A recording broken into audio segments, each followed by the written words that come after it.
Thank you.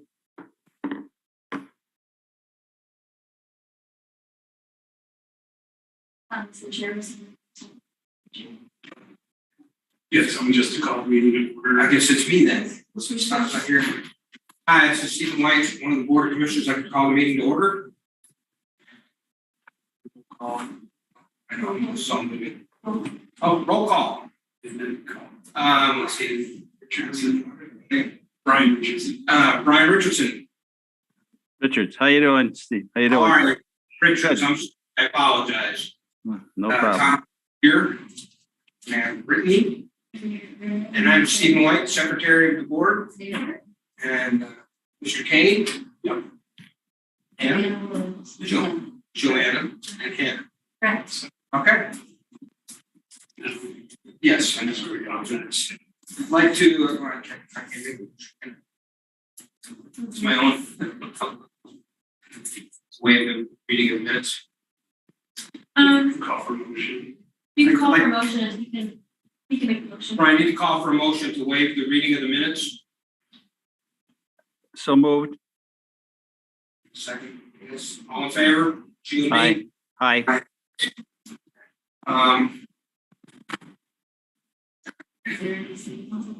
Any city councilors present online? There are none here. Seeing none, move on. Discussion and vote on authorized signature form for board members. Is that something that has to be redone? I think all three have to be present. That might have been done last meeting. I think it was. I think that one's also, we can pass that one. Okay. I have a follow-up from the Public Works from Mr. Kane. Yes, is Casey on? We don't see Casey, so this is Fran Kane. I'll read the monthly report that we have. Continue to work with the mayor, engineering, and gas and electric on roadway resurfacing efforts for the construction season. Union Street, Holyoke Road, and Old Quarry Road are scheduled for this spring. Crack sealing started last week on Springdale Road. Additional streets to include Elm Street, North Elm Street, Chassaig Street, Cabot Road, South Broad Street, Little River Road, Feeding Hills Road, Pontusic Road, Southwick Road, Old Stage Road, North Road, and portions of Shaker Road and Franklin Street. And that's that wide plastic, rubbery substance that you see kind of flowing on the road. Yeah. And that seals and preserves the road and gives you some added longevity to the roadway. Pothole season is upon us, as everyone knows. All available department resources are being put into road repairs and maintenance, working with purchasing to rebid the roadway maintenance contract. We hope to have that done within the next couple days. It'll probably take 2 weeks or so to get that out. We had one of our contractors that had to stop doing business with us, just at a death. Continue so. So you have to go through the whole bidding. Yeah, exactly. Yeah, but this we've written a little bit more comprehensive bid this time. It is going to help us out down to the level of being able to grade dirt roads and that kind of stuff. That's all going to be in the contract, so that should be beneficial. So sewer infrastructure repairs made at 306 Elm Street, 37 Westwood Drive, 51 East Silver Street. All defects were associated with lateral services. Still waiting on state date construction schedule for Baltazar on Jack Brook Culvert, City U. Several mechanical issues with refuse and recycling fleet vehicles this week's delayed collections. Most repairs have been completed, but we are still down one truck. Wiring harness needed for replacement, and that's on board. I checked on that today. We continue to work with personnel department to fill vacant positions. The department operating approximately at 2/3 staffing, currently 14 vacant positions, to include 2 special heavy machinery operators, 7 machine MEOs, 2 craftsmen, 2 laborers, and 1 working. And that is it. Okay. Do you have anything? Hi. Sir? Good evening, gentlemen. It's Casey. I'm sorry I'm late to the call. Fran, thanks for going through the report. And I would like to add just to the sewer infrastructure repairs. Most of these lines privately owned by some regard, and we did end up having to fix them, but at cost to the city.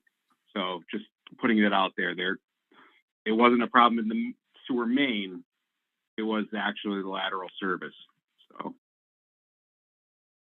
Once again, explain to me that the homeowner or business owner is not just responsible to the curb, they're responsible to the main.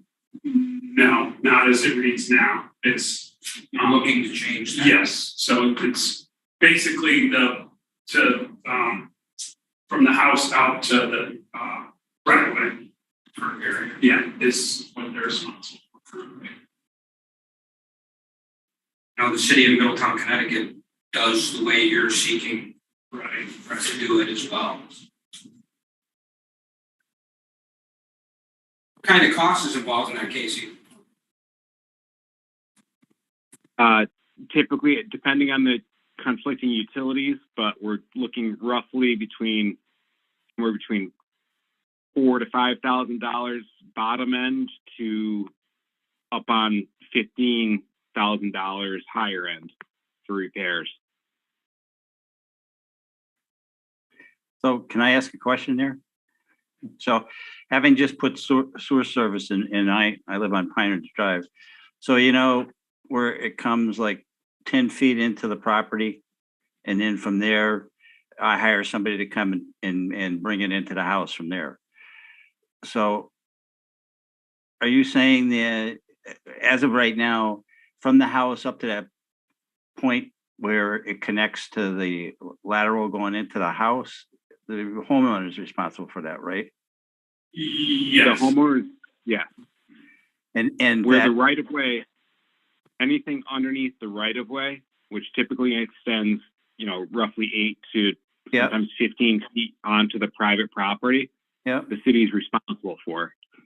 And is that what you're trying to change, Fran, or is that?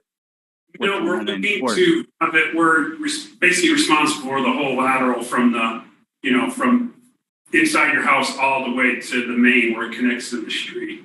Jeez, then I wouldn't have paid the $3,500 to have Beltrandi fix it then. That's kind of crazy. So in that case, how does do you go after the homeowner or the business for reimbursement? No, because that's not how it currently reads. It's our responsibility now. It was changed in 2011. Correct me if I'm wrong in that case, but it was changed from to the way it is now. In 2011, it was more, that the homeowner is responsible for the lateral service in its entirety. And who changed that? That's just before my time. That would have been city council, because they're going to have to vote to change it as it is now. So we've made the proposal, kind of stated our case, and now we're putting some cost estimates together so we can present it, show that it's a benefit to the city not to have to do that, and then let the chips fall where they may with the vote. That's about all we can do. But there's a lot of liability there and vulnerability. Here alone is there was 3 in this last month in this update. Elm Street, West Wood Drive, and East Silver. Any one of those could have been, from $5,000 to $15,000. So I mean, if you look at the logic here, so I just put it in. It cost me money to put it in, but if somebody has an old sewer connection, they don't have to pay. The city's going to pay. I mean, that doesn't make any sense whatsoever. I mean, it should be one or the other or both. I mean, not both. And you shouldn't be, again. So that's a city council issue. So you presented it to city council, or how do you just presented it to the mayor to get his, him to weigh in on it. So could you copy me on that, Fran, possibly? Yeah, we'll send you the whole package that we came up with. All right. And Brian, there is a sewer insurance plan that's available for all residents. So if they so choose to buy into it, so that if there is a problem or obstruction with their sewer from when it leaves the, toilet or the house or whatever you say, to wherever it goes beyond that, there's a policy that I feel like it's in the $70 to $80 per year or something like that. So how would you know that when you're hooking up to the sewer? They do a mailing. It's a private company, it's a third-party entity, and they offer the sewer insurance. They actually have a water line one as well, but I don't know that we're engaged in that. But if there's a problem in whatever service, you call this company and they say, okay, we're going to look into it, and they'll come out and they'll help you out. And you get, I think with their sewer plan currently, it's a $5,000 bill. If they say, yeah, this is wrong, you get $5,000 to fix it. And that's what it's like a sewer protection plan. So they do a mailing typically. Go ahead. I'm just curious because be 2 years this July, I hooked up to the sewer on Pine Ridge on the new thing. Yeah. And I don't remember getting that from anybody. Okay. So and you know what, the sewer, this company that offers that package probably doesn't know about the new sewer expansion as well, but you as a newer connection shouldn't really see any issue. And if you do, it is more traceable back to how it was connected with the contractor that did the connecting. So yeah, no, I get it. But if they're 2 years behind on doing that kind of stuff, then probably we should be getting somebody new to do it. I do not disagree, and I think the $5,000 mark is not actually a competitive rate because in trying to fix these, more often than not, we see the problem being out in the street, and $5,000 is not enough money to cover the repairs needed. So I don't want to jump from one commission to the other. So Fran, is this more something that should come up through Water and Sewer than Public Works? I guess it's kind of a combination of both, but perhaps it could start with water, and we could go from there. Wastewater, yes. And we currently, the Casey's referring to the company's name, Safety Valve. It's it's not really affiliated with the city. They kind of look to us and say, is it okay if we market this? They do send out a mailer that has some official city logo and whatnot on it, but maybe we do look, and there's a couple other companies. West Springfield has one that seems like it's a little bit better than the Safety Valve, so maybe we have an offering. There's several that people could take advantage of. But the sewer problems primarily, I mean, you have a new sewer. The ones that we typically do are older neighborhoods, not the newer installations, if you will. No, and I understand that, but just if you're telling one people one thing and somebody something else that we were legally bound to, it doesn't make any sense. Right. Okay, all right. That's Thank you. You're welcome. Thank you, Casey. Anything else that'd like to be brought up before the board? Yeah, Fran, could I whatever happened to the meeting with the mayor and the health department on the transfer station? You can update us on that? That's on hold right now. We are not moving forward with us taking responsibility of that as it stands right now. Could it come back up in the future, perhaps? But as of right now, we're not gonna do anything with that for the foreseeable future. Well, that's probably a good thing. Yeah. And do you have, you've done preliminary stuff and you sent the stuff out. How do you feel about the budget that the mayor has approved so far for fiscal year 23 in terms of?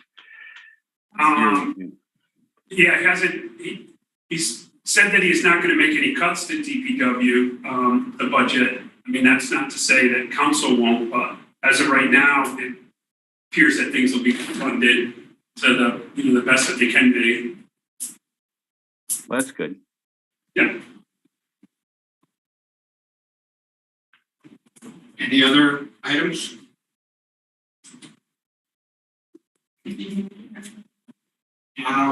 I'll take care of signing the bills, man. I guess it doesn't here. I could stop down Friday if you need bills signed. I'm just up in Maine. I'll be back on Thursday. No, this should be it for the week.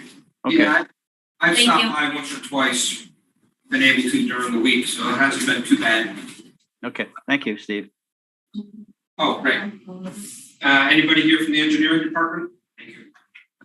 Yes, there is. There he is. How are you, sir? How are you, sir?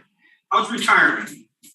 I'm still trying to figure that out. So, What do you have for us, Mark? well, sort of what you would you like to know. Excuse me.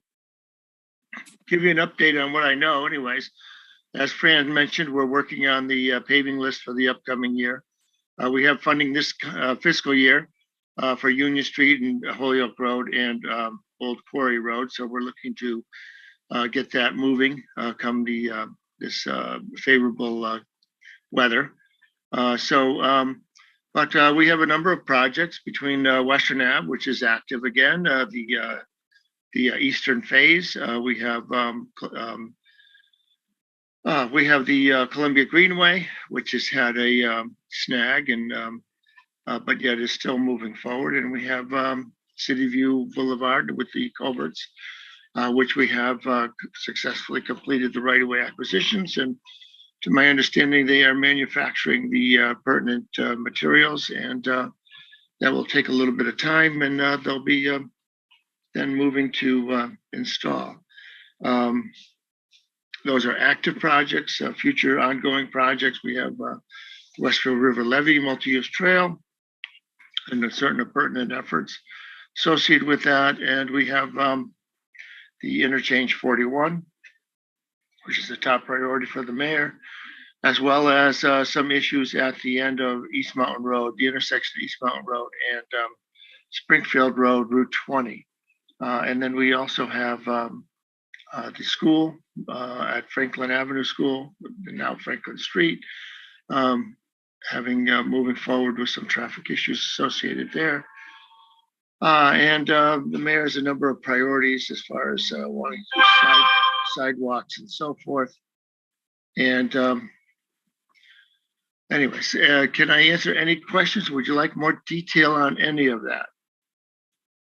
And Mark, on that exit 41, you know, was there something going on with the state at some point here in the last month or coming up with the state in terms of getting funding?